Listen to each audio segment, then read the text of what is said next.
네, 반갑습니다. 청춘부동산입니다. 대구의 이제 북구 태전동이죠. 거기 신축 아파트가 31일 입주 예정인데 이거 입주가 못하게 되었죠.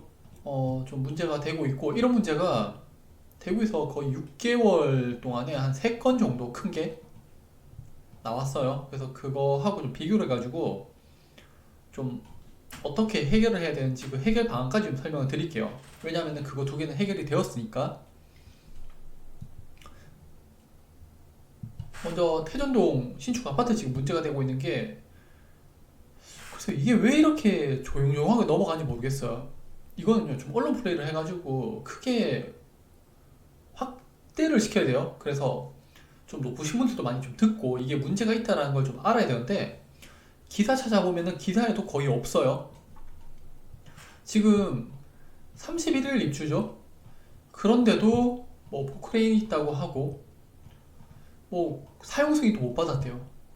지금 아파트 아니 입주를 해야 되는데 이사 준비를 하고 있는데 사용 승인도 못 받았는 그런 아파트가 되었고 이거 접수하더라도 3주 정도 걸릴 거라고 하니까 한 달 정도 소요가 된다는 거죠. 내 재산의 사용 수익권을 행사하지 못하는 그런 상황이 나타나는 겁니다. 이거 다시 말씀드리지만요.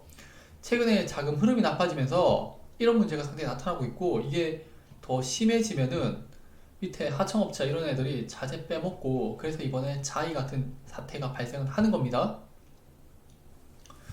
자, 그런데 여기에 임금 체불 문제까지 나타나고요. 뭐 한 6억 7천만 원? 생각보다 그렇게 큰 금액은 아니에요. 그래서 지난 15일 노동청에 고발하고 18일부터 한 달간 집회를 예고했다고 합니다. 이거 지금 집회인지 그까지 확인 안 했어요. 자, 일단 원청인 시공사가 피해 근로자들과 만나서 임금 갈등에 대한 의견을 나눴대요.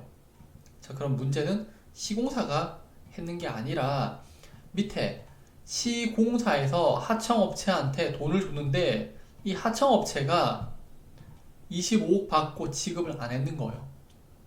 제가 앞에 사례하고 이야기를 다시 한번 드릴게요. 대구에 이거하고 똑같은 사건이 올해 1월인가 있었어요.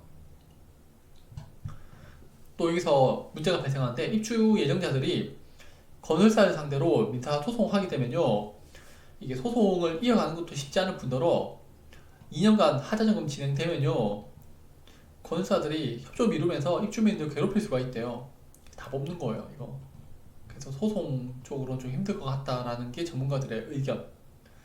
자, 대충 이제 어떤 상황인지 이해가시죠? 입주를 해야 되는데 공사 상태가 엉망이고 하청업체가 돈 안 주고 있는 그런 상황입니다. 자, 먼저 대구에 최근에 한 2건 정도 이런 비슷한 사건이 있었어요. 이게 인터불고 라비다인데 분양 보증 사고가 터졌어요. 그래서 제가 이게 어떤 문제가 생겼고 이게 어떻게 해결될 건지에 대해서 설명을 드렸었죠. 그리고 올해 4월에 분양 사고 터졌던 장기동 인터불고 라비다 곧 공사를 재개할 거라고 합니다. 자, 시간은 한 3개월 정도 걸렸지만은 그래도 공사가 재개가 되었다는 거죠. 이번에 태전동 아파트도 지금 바로 이런 문제가 발생을 했는데 31일 날 입주할 수 있습니다. 그건 사기죠. 이게 한두 달 정도 간의 시간이 거치고 합의점을 찾고 공사를 재개하고 그러면서 입주가 다시 될 것 같아요. 자, 일단 제가 드리고자 하는 이야기는요. 문제가 터졌지만은 해결 방안이 있다는 거예요. 그래서 이와 유사한 사건이 바로 있었는데 여러분들 다 아실 거예요. 이거 인터넷에 엄청나게 크게 터졌던 문제거든요. 바로 이거예요. 뭔지 모르시죠? 화성이에요, 화성. 화성 뭐 망한다 하면서 그래 이야기 나왔었잖아요. 이것도 올해 1월인가? 작년이었나 그랬어요. 화성에서 돈 안 줬다면서 체불임금 됐다면서 막 갑자기 난리 났었잖아요. 근데 알고 보니까 화성 측에서 밑에 보현건설 이쪽 하청업체에다가 돈을 지불을 했어요.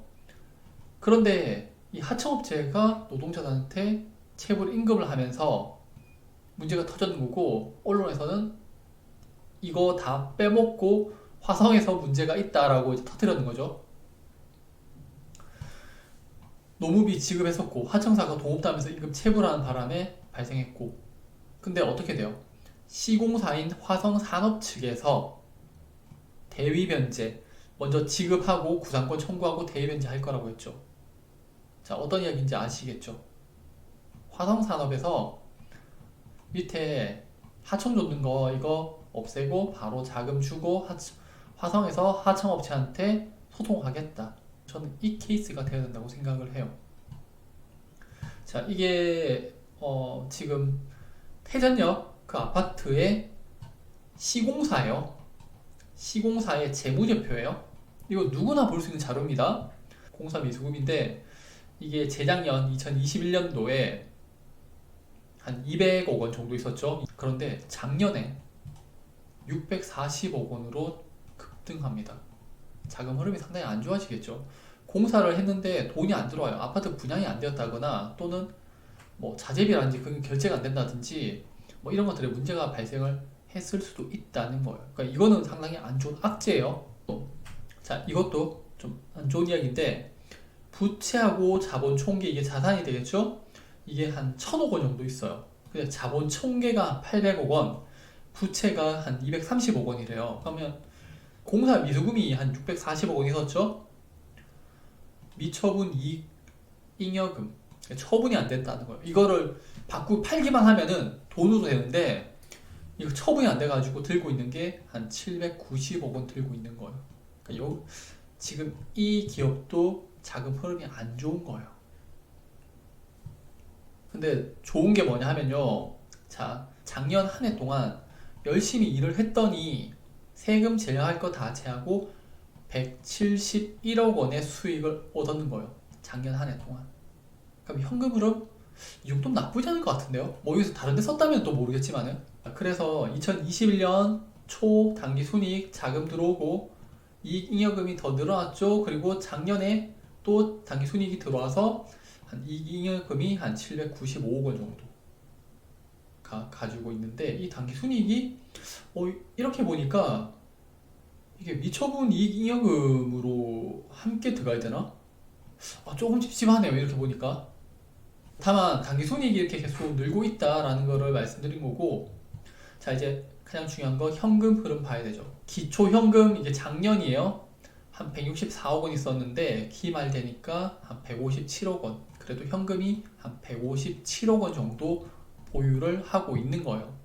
그렇다면 이 157억 원 중에서 임금 줄 거 임금 주고 좀 공사 마무리 좀 하게 해주면은 아파트 문제없이 입주 가능하겠죠. 자, 이게 앞서 봤던 화성이 했던 방식이에요.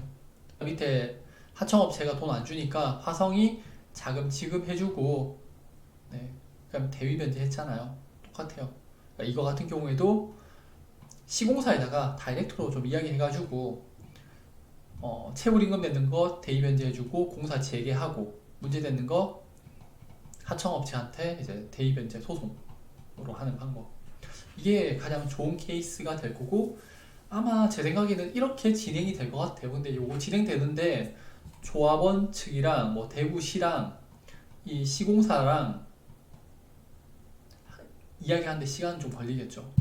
근데 지금 이 상황보다는 앞으로 해결하는 방안이 있으니까 좀 도움이 되지 않을까 싶어서 영상 만들어 봤습니다.